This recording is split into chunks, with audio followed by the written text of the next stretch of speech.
2004లో జై అనే సినిమాతో తెలుగు సినిమా ఇండస్ట్రీకి హీరోగా పరిచయమయ్యాడు నవదీప్. 20 ఏళ్లుగా హీరో అవడానికి సక్సెస్ కొట్టడానికి ప్రయత్నం చేస్తూ ఉన్నప్పటికీ ఎందుకు అస్సలు సాధ్యం కావడం లేదు.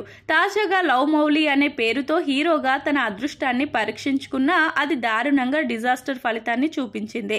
చాలా థియేటర్స్ లో షోలు క్యాన్సిల్ అవుతున్నాయి. మరి 10% ఆక్యుపెన్సీతో కొన్ని షోలు అయితే నడుస్తున్నాయి.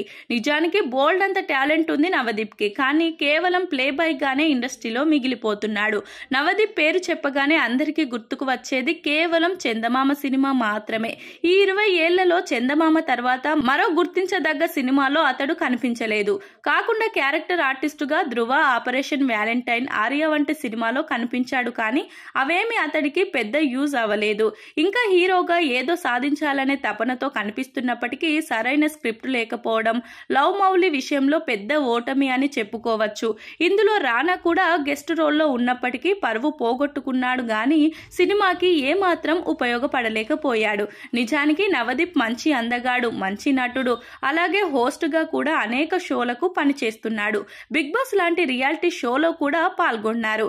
అయినప్పటికీ కూడా తనకు రావాల్సిన గుర్తింపు రావట్లేదు. కానీ తనదైన రోజు తనకు అవకాశం ఇస్తే ఖచ్చితంగా నిరూపించుకోగలడు. సో ఇప్పటికైనా మంచి కథను ఒప్పుకొని దానికి తగ్గ దర్శకులతో సినిమాలు తీస్తే బాగుంటుంది. లేదంటే క్యారెక్టర్ ఆర్టిస్ట్ గా కంటిన్యూ అయితే ఇంకా బెటర్.